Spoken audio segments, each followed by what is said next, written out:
Peggy Mohan का भी एक साक्षात्कार हिंदुस्तान टाइम्स में छपा था, जिसमें उन्होंने विस्तार से इस बात को बताया था। उनकी किताब आई थी जिस किताब का नाम था पितृभाषा और मातृभूमि।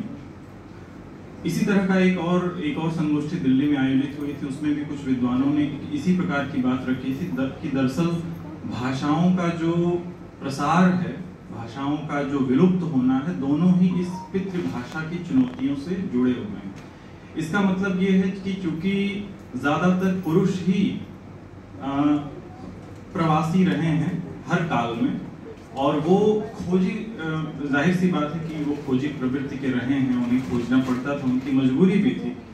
तो इन अर्थों में नए नए समाजों में वे गए और विभिन्न संस्कृतियों में मिले जुले, और इस वजह से भाषाएं विकसित हुई, जिसे खास तौर से फिजी, सूरीनाम जैसे देशों में क्रियोल भाषाओं के रूप में जाना जाता है। तो पेगी मोहन बहुत दिलचस्प इस बात की अवधारणा रखती हैं कि दरअसल जो हमारे सामने आज पंजाबी जैसी भाषाएं हैं, या यहाँ तक कि मलयालम जैसी भी जो भाषाएं हैं, सुदूर उत्तर से लेकर दक्षिण तक, उनमें हड़प्पा सभ्यता या उसके भी पहले जो सिंधु घाटी सभ्यता के पहले भी और उस दौर की भी जो भाषाएं थी, उसके आधार मौजूद हैं। क्योंकि संस्कृत के अलावा जो आधुनिक भारतीय भाषाएं हैं, उसका व्याकरण संस्कृत से थोड़ा बहुत जरूर मिलता है, लेकिन वो बहुत अधिक अलग भी है। तो वो जो अलगाव है, उसे पेगी मोहन ये बताती हैं कि दरअसल वो अलगाव उसी से संबंधित है जो भाषाएं हमारे सामने विलुप्त हो गई, जो आज नहीं है, लेकिन जिनका आधार लेकर नई भाषाएं जन्म लेती हैं, और जो इसकी प्रक्रिया है। मैं इस बात का जिक्र इसलिए कर रहा हूं क्योंकि भाषाएं विलुप्त हो रही हैं, और कुछ भाषाएं अपनी उपबोलियों और उपभाषाओं से ज्यादा महत्ता पा रही हैं, और इस बारे में द्वंद्व की स्थिति भी है। जैसे कि हिंदी की बोलियां और हिंदी की उपभाषाएं एक दूसरे के साथ द्वंद्व की स्थिति में हैं।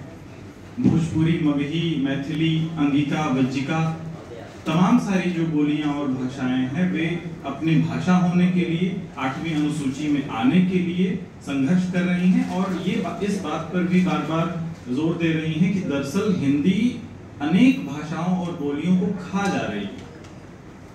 तो ये जो द्वंद्वात्मक स्थिति है, ये तमिल के बारे में भी ये सच है कि तमिल कोई एक प्रकार की तमिल नहीं है, उसके अनेक रूप हैं। जैसे पहले अपभ्रंश और प्राकृत के अनेक रूप हुआ करते थे, और उसी से अनेक उपभाषाओं, बोलियों का उदय हुआ, और एक भाषा कालांतर में विभिन्न ऐतिहासिक कारणों से उदित हो गई। खड़ी बोली का आधार लेकर के हिंदी, उर्दू, हिंदुस्तानी जैसी भाषाएं जो उदित हुई, और खड़ी बोली हिंदी को राजभाषा का पद मिला, वो एक अपना उसका इतिहास है।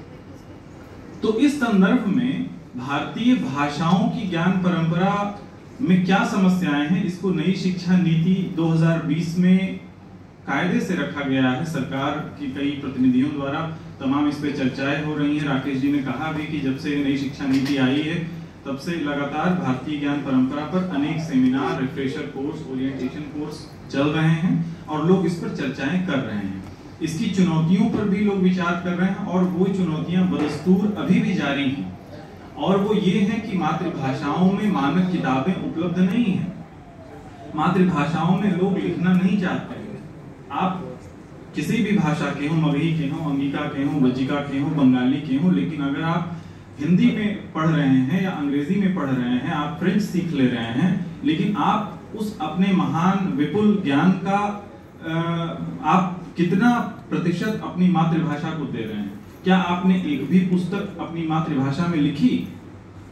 तो जो नई शिक्षा नीति की अवधारणा है कि शुरू से लेकर के कक्षा 1 से लेकर के 12 तक और उच्च शिक्षा में भी अनेक भाषाओं का में विपुल सामग्री मौजूद हो, और उसके अभाव में हम अनुवाद पर निर्भर रहते हैं। और अनुवाद ऐसा है कि ठीक प्रकार से अनुवाद में मेहनत नहीं की जाती है, गूगल ट्रांसलेशन का सहारा लिया जाता है।